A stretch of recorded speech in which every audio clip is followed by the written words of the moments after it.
Um, Welcome, dear friends, to this live stream, Dharma teaching. Very good day to you. Those who are with us on the live stream, thank you for joining, and to all who join later. So today I've chosen a title for this talk, which is The Good News, the Bad News, and the Truly Great News. So I'd like to speak on this topic, and I have some sutta references which I'm going to post. I'll be speaking from the teachings of the Buddha in these two suttas from Majjhima Nikaya, Majjhima 13 and 36. So let's see where we go with this.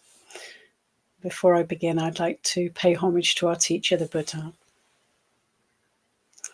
Namo tassa bhagavato arahato samma sambuddhassa. Namo tassa bhagavato arahato samma sambuddhassa. Namo tassa bhagavato arahato samma sambuddhassa. Buddhan Dhamman Sanghan Namasami. So welcome again, dear friends.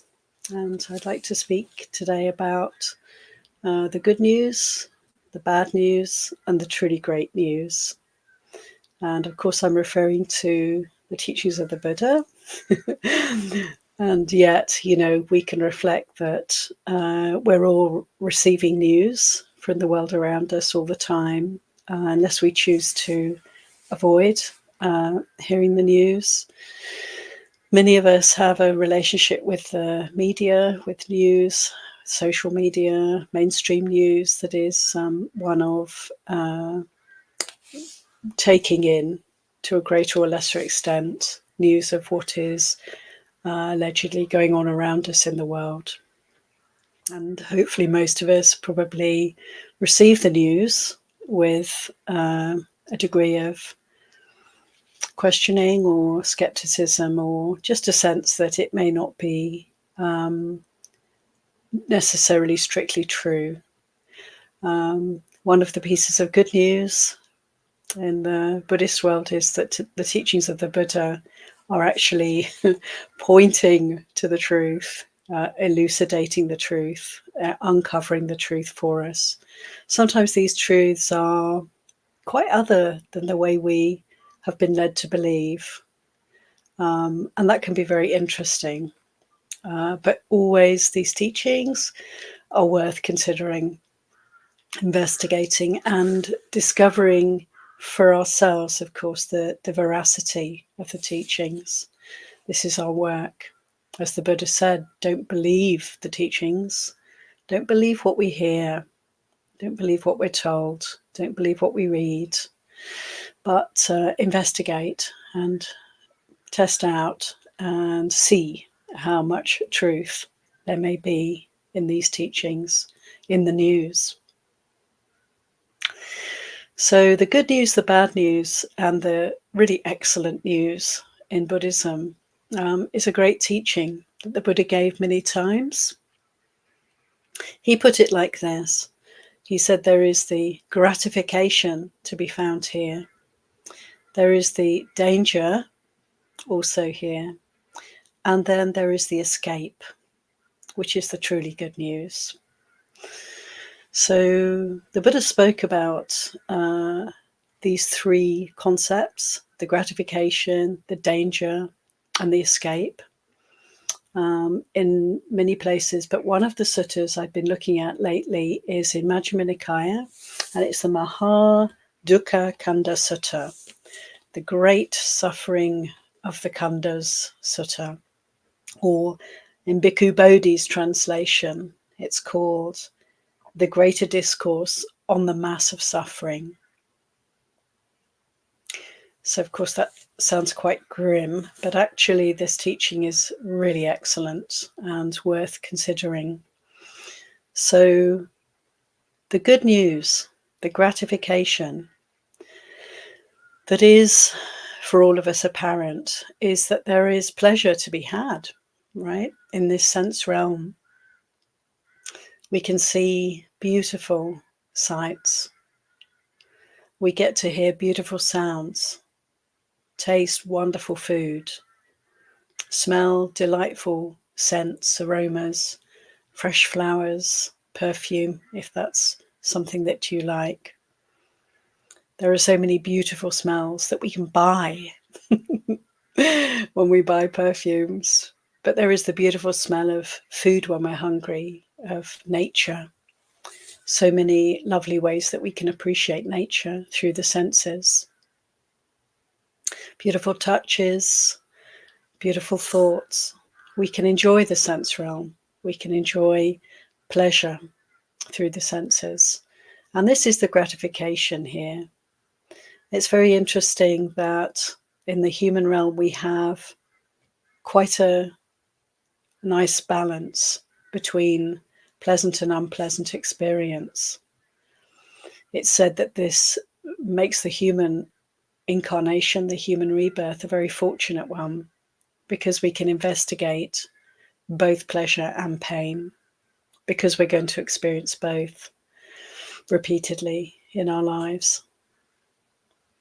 So the good news is this gratification, this ability to enjoy this human form with its sense doors. And now the danger, the not so good news, indeed the bad news, is that because of our enjoyment, we tend to get attached to this material realm. We tend to identify with our experience. And if it's pleasant, we want more of it. We'll seek the pleasant.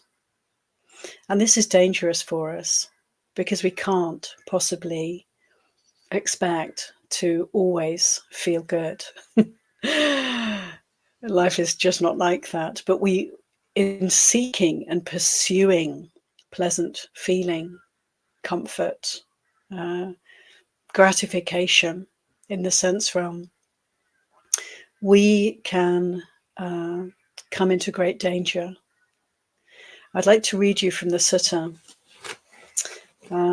how the Buddha describes this danger in relation to sense pleasures. So I'm going to summarize and make it kind of colloquial speech. The Buddha said, look at how we earn a living, for instance. So we earn a living in order to enjoy pleasures, enjoy comforts, to, get what we want after work. Or even if we're lucky, we enjoy work, as we're doing the work. And then we have the remuneration. We get paid and we have the freedom to use our wages to enjoy, get what we want. I'm not saying that's all that we do, but it is very natural for us to seek what we want in life and to enjoy getting what we want. We may also be generous, we may be charitable, we may give away a lot of our wealth, and that's wonderful. But, there is this inclination to increase our chances of enjoyment and pleasure in the sense realm. And so there we are, we're making a living, however it may be, calculating or farming or trading. And we can think of all the ways in which people earn their living in the current time. And in the process of working for our salary, our supporting our lives and our families, we have to face cold. We have to face heat. We can be injured by contact with disease, wind, sun, and creeping things, insect life. We can risk death by hunger and thirst. This is the danger in terms of sense pleasures. And if we don't actually succeed in our work, we will sorrow, grieve, and lament. and be distraught and feel that our lives are fruitless, joyless. And if we do get property and wealth from our work, we can experience pain and grief in the need to defend it, to worry about it, to protect it. We can feel scared that we might lose it, which we inevitably will, of course, at some point. It's insecure. It's ephemeral. Whatever wealth we have to guard it, treasure it, and even then, we can't protect it and keep it. These are the dangers. This is the bad news in terms of this experience of living in the sense realm. And again, with sense pleasures as the cause, we can quarrel with others. We can argue about our territory, our property, our wealth. We can enter into disputes within our families and beyond. We can even go to the extent of taking up weapons and going and fighting to keep what we want.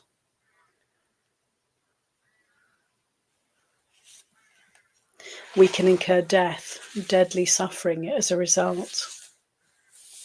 And so in this sutta, the Buddha goes on to describe all the different ways in which people will end up fighting in order to keep the pleasant, the gratification that sense desires brings us.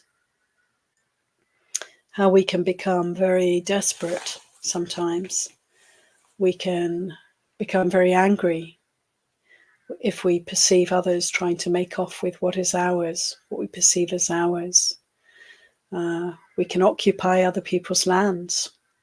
We can murder, we can starve, we can hurt and harm others in innumerable ways. And so we see around us in the world wars and genocides taking place over and over again in our history.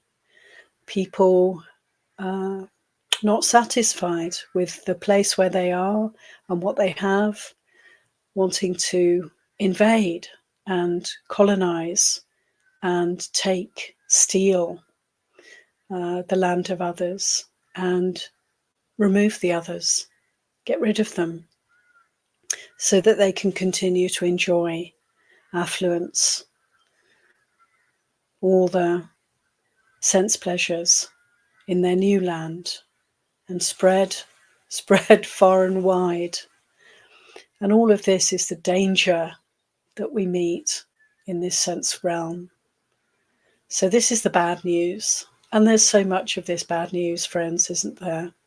In fact, most of the bad news that we read in the media is of this nature. We, poor vulnerable human beings, are led astray by our nature, the nature that takes gratification in the sense realm. Until we are able to recognize the danger, for the truly dreadful danger that it is, we're going to continue to have this kind of relationship with the sense realm of grasping and identifying with whatever we have, making it me, making it mine, and then even fighting to retain and keep it, or even assaulting others, harming and hurting others in a wish to expand and have more of what we want, what we like. So when we read the bad news, we can consider the bad news according to the Buddha, which is the danger in the sense realm, the danger in sense pleasures, the danger in seeking sense pleasures. So there is the good news, the gratification, the enjoyment here, and the bad news is it's very ephemeral nature and unstable nature that can result in us harming and hurting ourselves in order to try and retain the gratification in a sustained way. And then fortunately, good news, the bad news, there is the very good news, the really truly excellent news, friends, which is that there is an escape from this fearful situation that we're in, which is the escape, the giving up of sense desire, letting go of trying to create more gratification, thereby avoiding the dangers of attachment to, identification with, seeking in this material realm for pleasure, seeking for security, seeking for more. So the escape, to let go of sense desire. Okay, how to do this? And of course, when we meditate, we develop our hearts. In the practice, we can recognize that it is possible to be steady, still, unruffled by desire or aversion. So we get to know these energies, don't we? And we get to learn how to stay steady when these impulses arise in the heart, almost like they have a momentum, they have a push.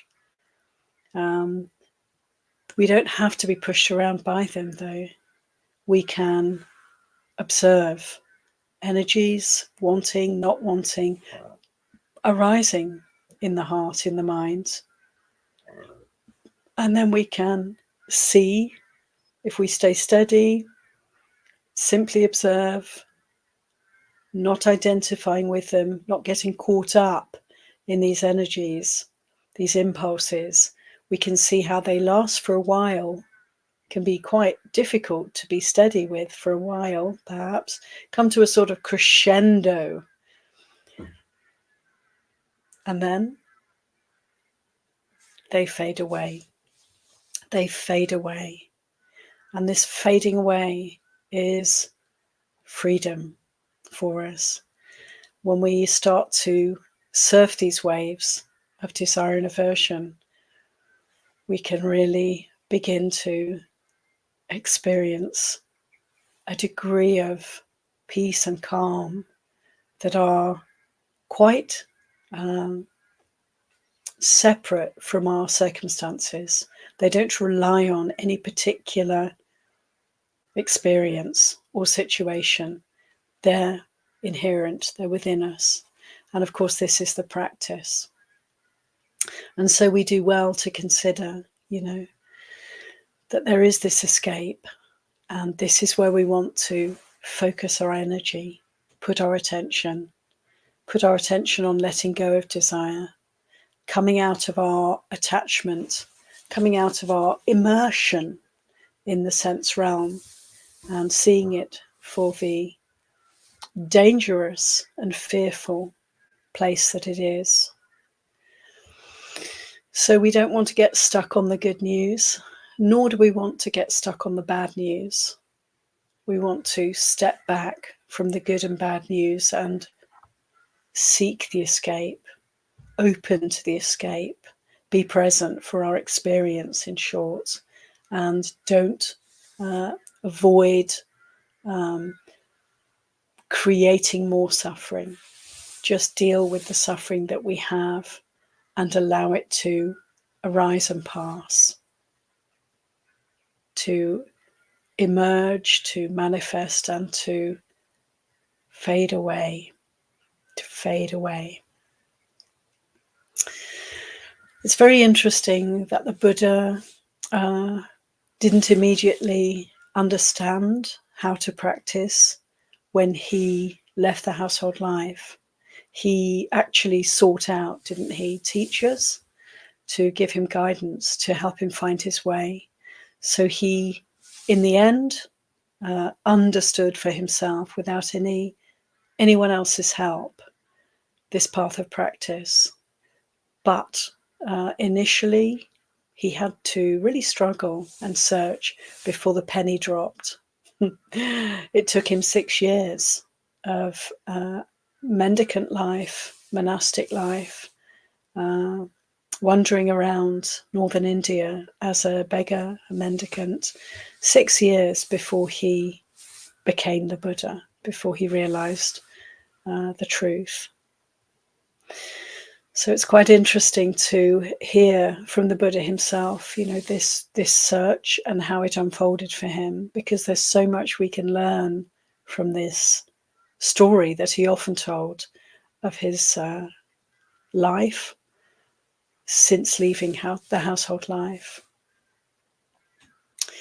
And I'd like to pick up a piece from this story, which I find very interesting simile, and that relates to the good news, the bad news, and the great news. It relates to the gratification we can experience in this sense realm, the dangers and the escape. And so this moment for the Buddha came when he'd left the household life and he had connected with 2 very esteemed meditation masters. And he had spent time with both of them, and he'd learned what they were teaching. And so they were teaching their students, their disciples, meditation in order to develop samadhi to the degree that they could still the mind, focus, concentrate the mind, and experience the jhanas. The first 4 jhanas and beyond, 2 experiences where the body would fall away and they could enter into states of great peace, great bliss. The jhanas of infinite consciousness, infinite space, nothingness, and neither perception nor non-perception, which are states of mind that can be experienced when we really stop everything, take ourselves to very peaceful places with absolutely no distraction whatsoever, and allow ourselves to meditate peacefully over time, focusing the mind on perhaps the breath or some other object, and just allowing this incredible possibility for settling to happen.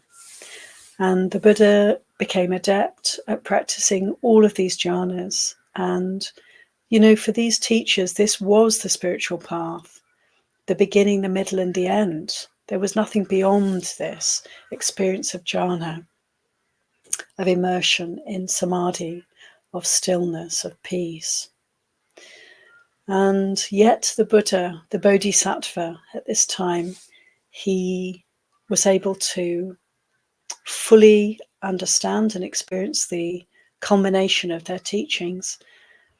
He was invited even to become the teacher, to take the place of the guru, because he had mastered the teachings so well. But he somehow knew that this was not the way forward, because he still experienced, when he wasn't deeply immersed in jhana, that there was still suffering in the heart. There was still desire, there was still aversion, there was still some ignorance. He was not free from suffering. So he turned away, didn't he? As many of you know, he gave up on those teachers, those teachings, left those communities, and continued to wander, continued to search. And it was at this point that a simile came to him, spontaneously arose in his mind. We find this simile in Majjhima 36, We find it in Majjhima 36 and also in other places where the Buddha tells people, his disciples and people in this sutta. It was Saccaka, who was a wanderer from a different tradition, who was quite rude, actually, quite obnoxious, disrespectful towards the Buddha, but whom the Buddha gave a lot of time to. Many teachings he gave to Saccaka until eventually Saccaka began to appreciate the Buddha's Dhamma. In this sutta, the Buddha is telling Saccaka this story of his own search, his own experience as a bodhisattva. And he gets to this point where he's still not found, despite going to the best teachers of the day, he's still not found the way out of suffering. He still is struggling to discover the path to Nibbana. And so the simile comes to his mind, and it's a simile of the fire sticks. And 3 images came to his mind, and they were reflecting for him like a dream. They were indicating to him how his practice needed to develop. So first he visualized a wet, sappy fire stick lying on wet ground. And he realized this would not do for making fire. It would not be possible to make fire using this wet stick on wet ground. Second image came to him, which was of the same wet stick that had been moved onto dry ground. And he realized again, this wet stick, even though it's now on dry ground, it would still not be possible to light a fire with such a stick. And then a third image came to him, which was of the same stick, dried out, bone dry, lying on dry ground. And he realized, yes, this stick one could take and one could make fire with it. And what this meant to him was, this simile was indicating to him the way forward for his practice. He recognized that he was like a wet stick. One could say we're like a wet stick on wet ground. When we are surrounded by sense pleasures and we are immersed in the good news, the gratification, delighting in the sense realm, delighting in our healthy, wonderful bodies, experiencing beauty through all the sense doors, sights, sounds, smells, tastes, touches, and our thoughts. This is like being a wet stick lying on wet ground, immersed, absorbed in, absolutely surrounded by wonderful possibilities in the sense realm. If we're fortunate enough, if we have enough resources and we have enough privilege, then this can be the situation for us. We can live like gods. Many of us do, don't we? We more or less have whatever we need, and we can get more if we want more, and we are comfortable and we live well. The second image that the Buddha perceived was the same stick, but taken and put on dry ground.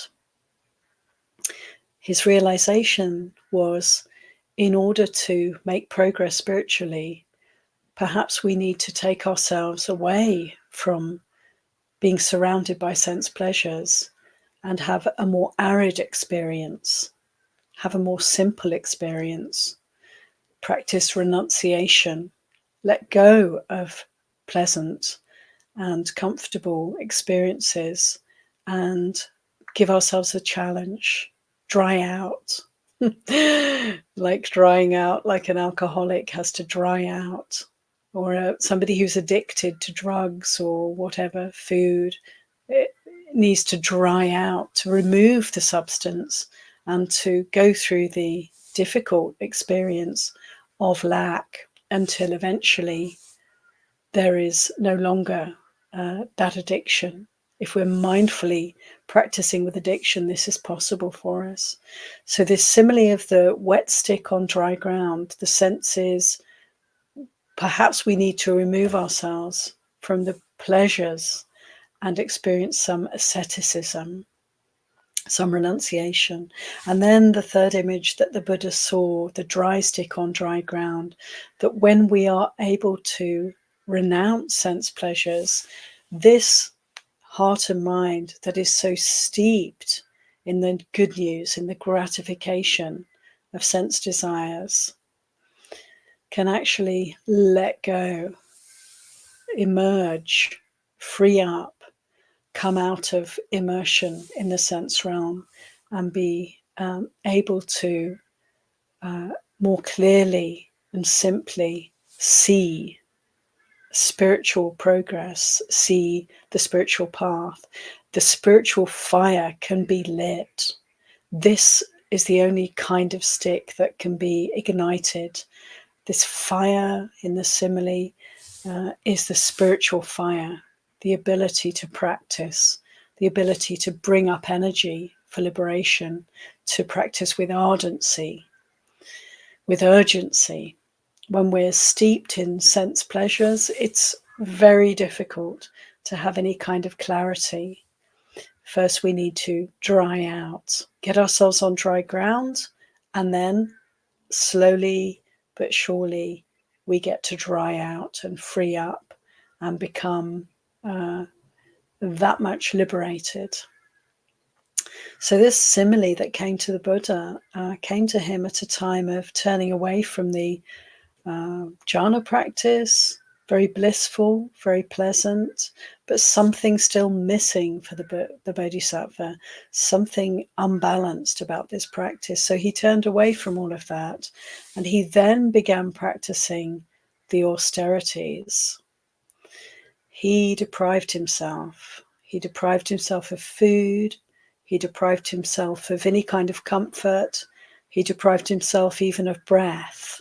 He tried to breathe as little as possible. And in this process of practicing austerities, the Buddha was quite extreme. He got to the point where he was severely emaciated. He says in this sutta, when he touched his stomach, he would feel his spine. When he needed to urinate or defecate, which presumably was not very often, but when he did, he would faint, pass out, fall down. His skin became very blackened. His eyes were sunken deep in his eye sockets. He was barely alive. And then he tried to stop breathing, and the pain and the suffering that he experienced, the Buddha said he had, by the end of this practice period of practicing severe austerities for like 6 years, he said he had experienced every kind of suffering that a human being can experience. There's nobody, he said, who could experience more suffering than this.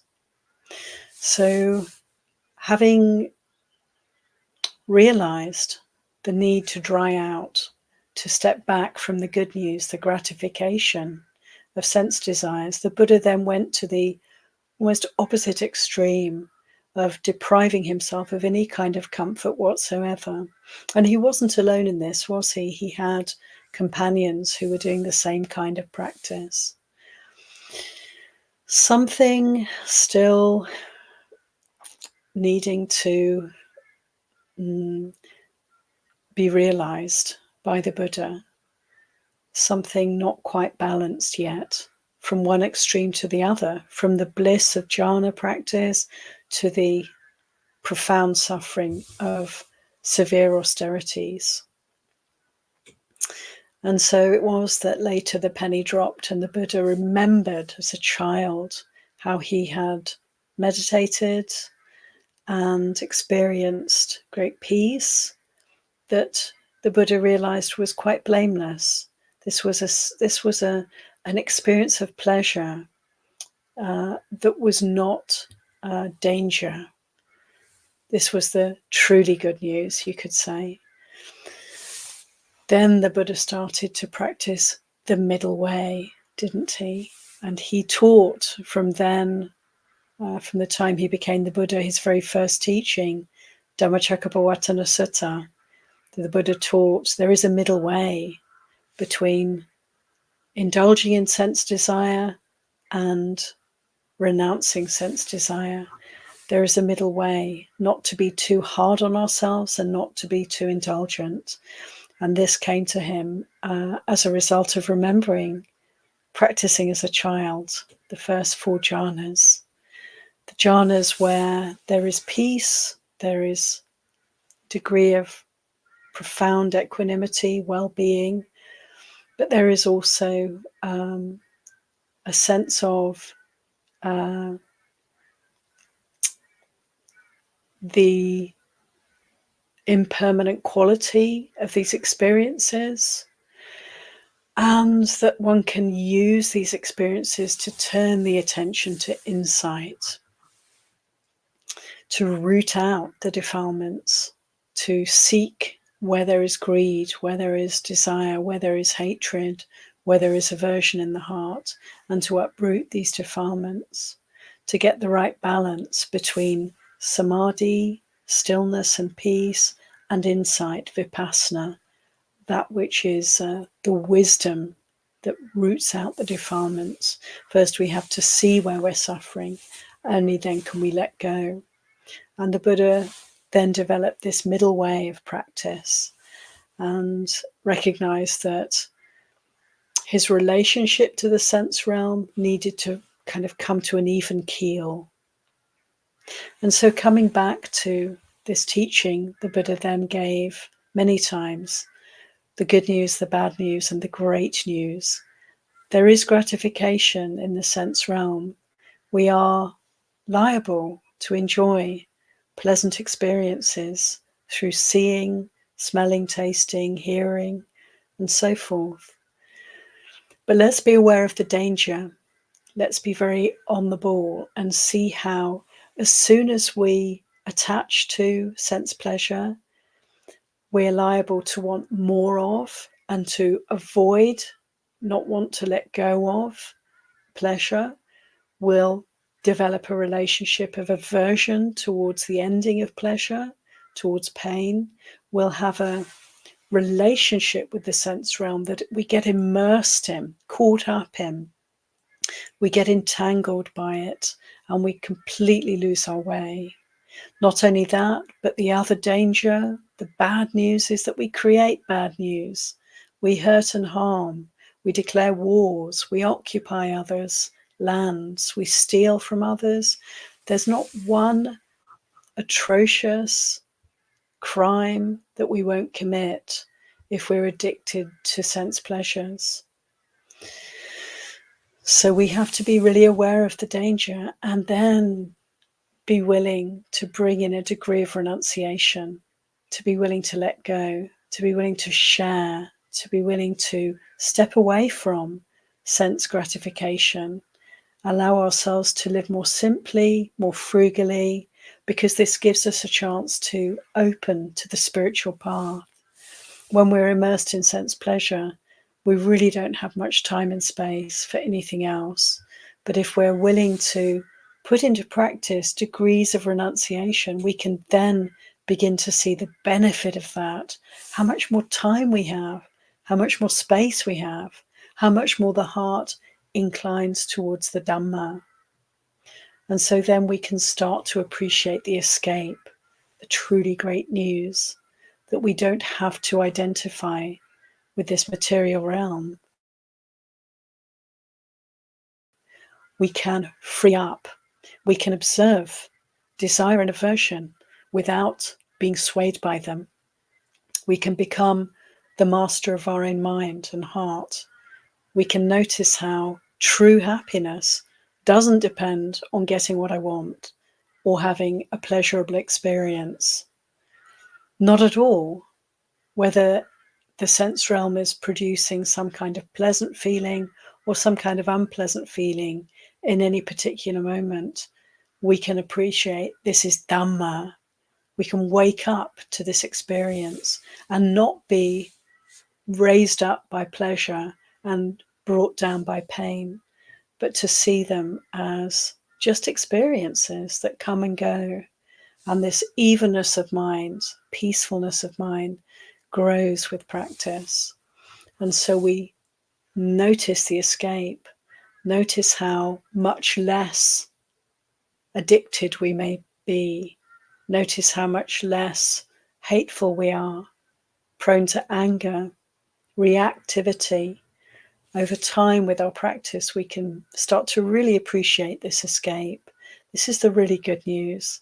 This is the news to remember, to take in, and to create for ourselves through practice. Ayya. So thank you very much for your patient listening, and I hope that some of these words have been helpful. And I'd like to recommend, following on from this talk, that you have a look at these two suttas that I've been referring to. Majjhima 13, Mahadukkha Kanda Sutta, the sutta on the greater mass of suffering, and the Mahasachika Sutta, which is Sutta 36 in Majjhima.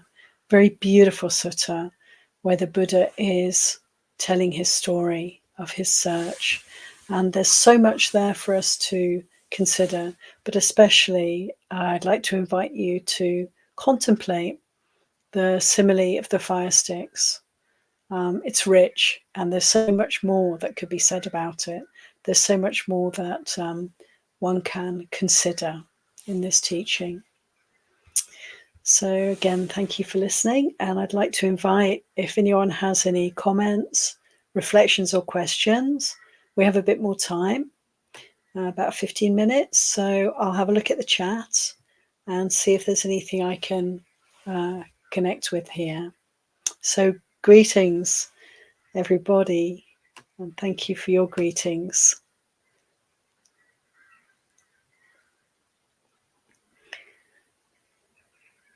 Okay, so looking through, I'm not seeing any questions or comments, so we can, I think, conclude here. Let's finish with 3 sadhus for this beautiful teaching. Sadhu, sadhu,